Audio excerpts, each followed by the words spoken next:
Welcome to the C-Suite Sherpa podcast. I'm your host, Brian Marshall, where we put a spotlight on great resources that focus on working with C-Suite executives.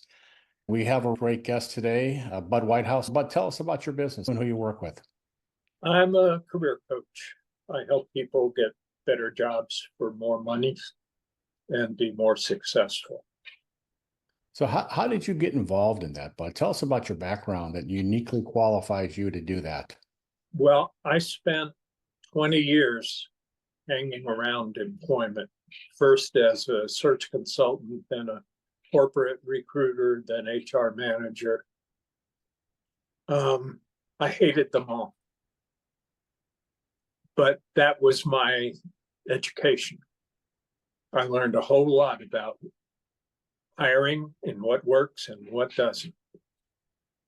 That's where you paid your dues. You did the hard work, and you saw how inefficient that process was. Yeah. Is that fair? That's totally fair. All right.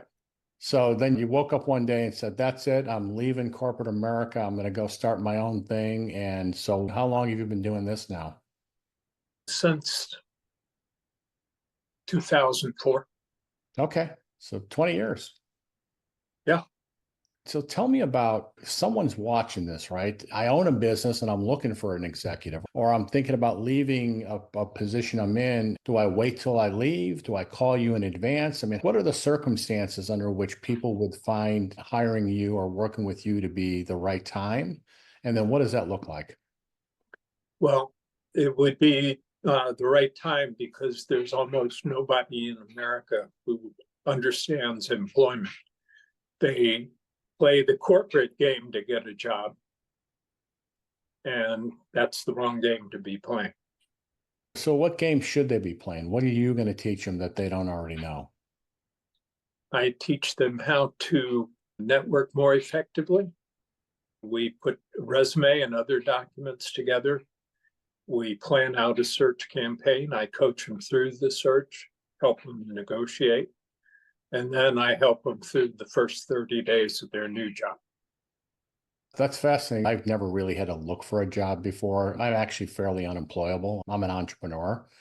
So I tend to want to be in charge. I can't relate. I don't know what it's like to look for a job, but I could imagine it's got to be really lonely, especially in the world with all social media and resumes being screened by robots and all the other stuff people are dealing with. It sounds to me like you're someone supporting them through the whole process. Is that right? That's correct.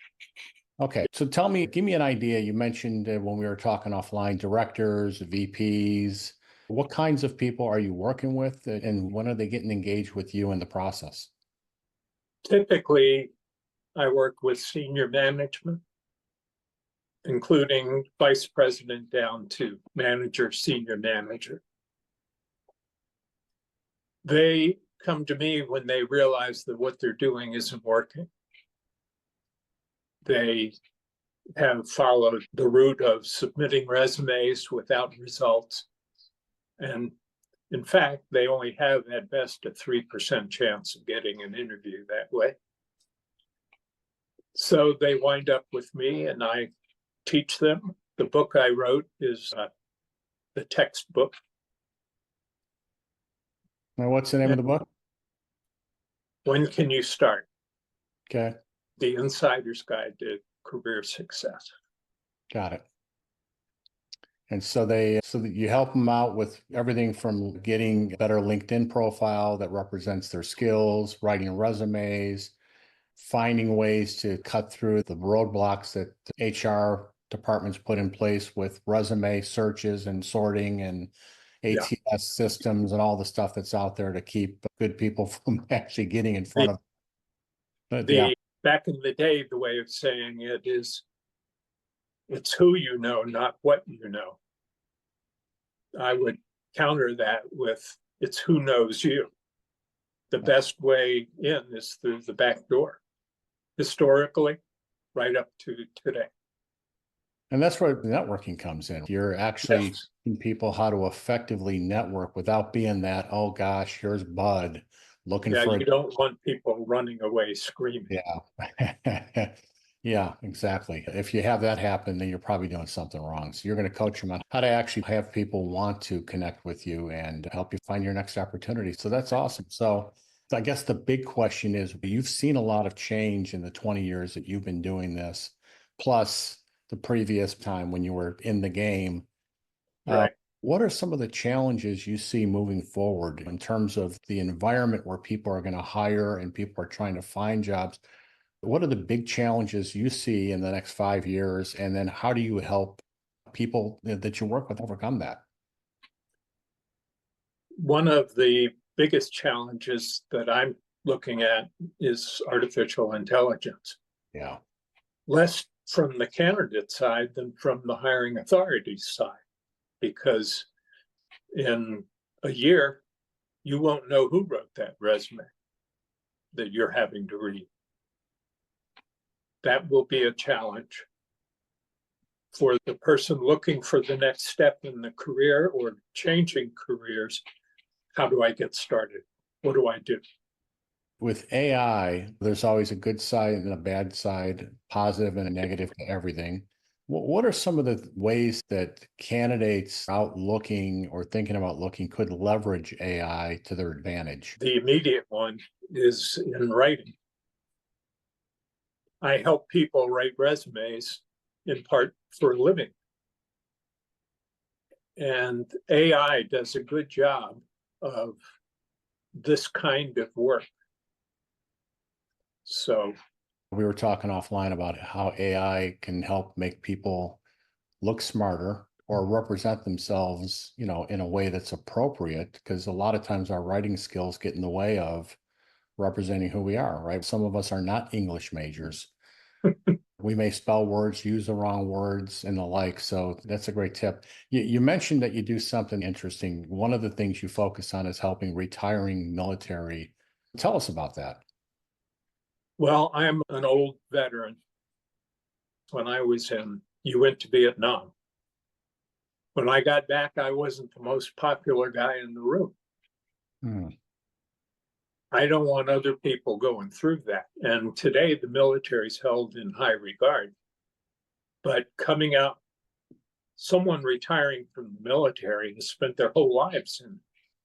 To them, corporate America is a very foreign beast. Yeah. And it's a joy just to put those pieces together. So you really help them transition from their military career into a civilian career if they Right. choose to go that direction and build that bridge to help them get them from point A to point B. That's great.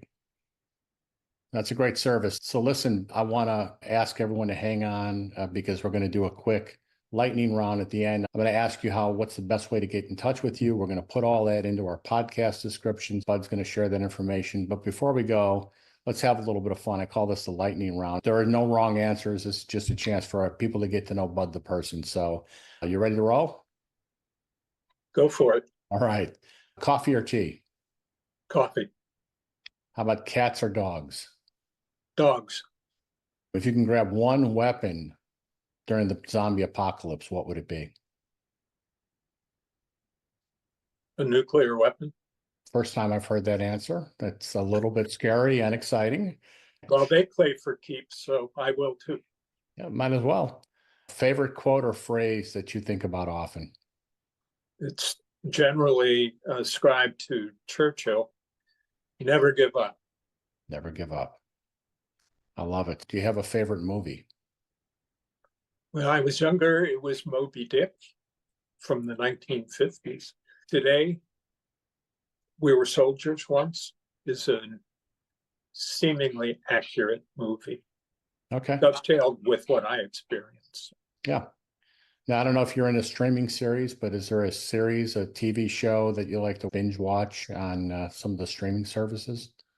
British whodunits. How about a favorite book? What or when can you start? You know the author of that? I know him well. Yeah. What's his name again? Bud Whitehouse. Bud Whitehouse. When can you start? That's a good answer. Bucket list item that you've already accomplished. Doing this work. Awesome. And how about one that you haven't accomplished yet?